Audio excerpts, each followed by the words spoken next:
M1 XTool. I'm going to kind of show you some things that I've learned along the way, and just kind of show you some products and stuff that I've been doing here recently. So here's some Slate coasters and stuff that I've done. So these designs were just pulled off of the internet, supporting some of our high school teams around here. Also too, I just use the regular settings for these on the M1. When you go on there to pick it, you just you'll see the Slate rock or rock coaster, and you just pick it and just use the normal settings. Now I did on the lines, it will automatically put it at 200 centimeters, but I put it at 100, and it still did really good, and it actually got a good crisp design on it. All right, coming over here to the machine.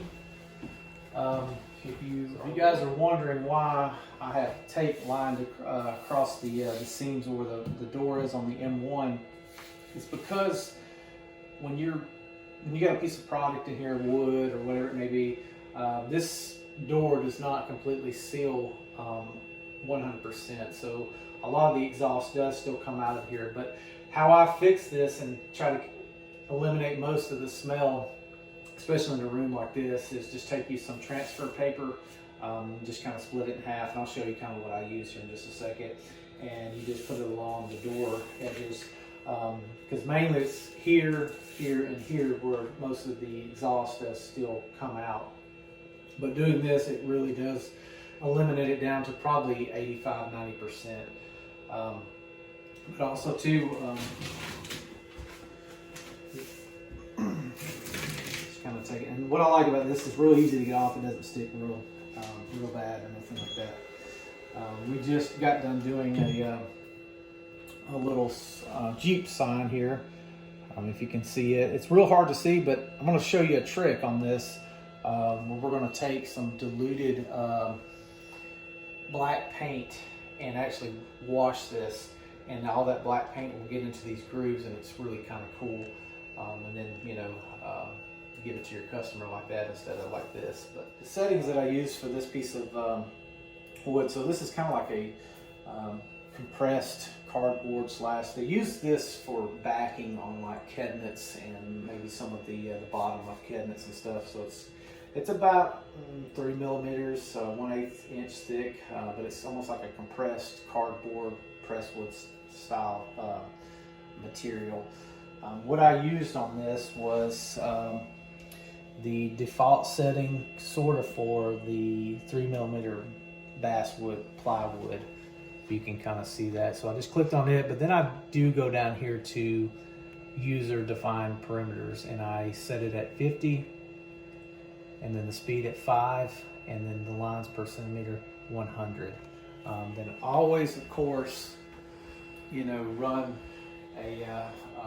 your framing on that. Make sure you get the framing and stuff right. But all right, let's get this thing washed out with the black, and let's see how it turns out. Take some black acrylic paint, and you're going to just basically squirt it on your project here.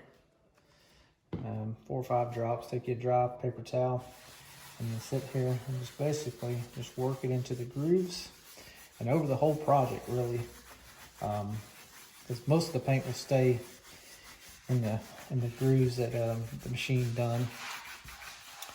And basically just keep kind of working it in over the whole project. Don't worry about your paper towel, because it's going to kind of tear on you a little bit. But as you do this, you keep getting darker and darker into the grooves, if you can see it.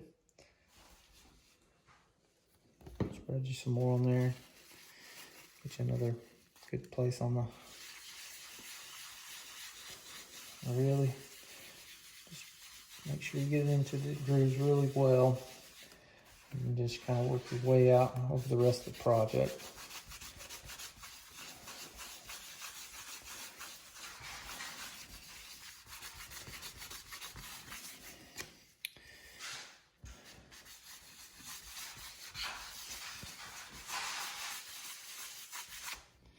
All right, so after you get your black and everything into your grooves with the paper towel, you're going to come back over the whole project Now you want to try to keep this as flat as possible because you don't want your sandpaper getting into the grooves here. So I've already sanded this once, but I'm just going to show you. You'll want to take 320 or something higher to get a real good smooth finish. And you're basically just sanding off the top layer of the black that's over the whole project, and you're leaving the black in the grooves.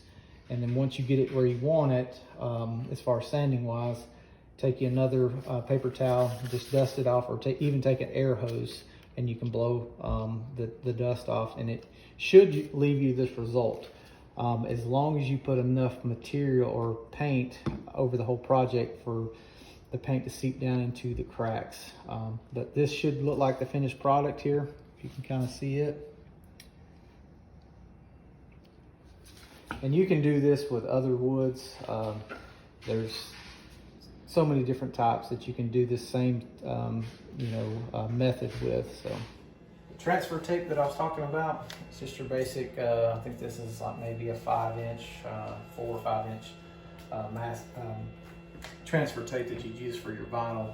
What I do is, when that wears out on my machine, I just pull off another sheet of this, tear it in half, and then that's what I use it for, to go along the sides here to keep a lot of this smoke and stuff out, especially out of this room. But we're going to come up with some more tips and tricks later on. If you haven't subscribed, please subscribe. It helps the channel out, and we'll see you next time.